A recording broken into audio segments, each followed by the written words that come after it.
புலியேறும் பொன நினைச்சு புல்லரிக்க சரணமிட்டு காந்தமல ஜோதியானவா எங்க காவலாக வந்து சேரப்பா.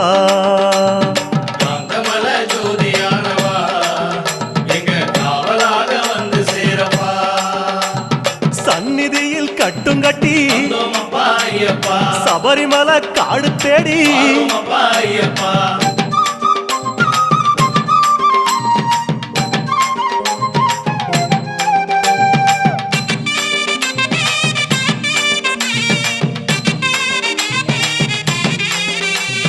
கார்த்திகையில் மாலையிட்டு கனிவாக விரதம் வச்சு மணிமணியா மாலையிட்டு மார்கழியில் பூச வச்சு சபரிமலை பயணம் தானப்பா.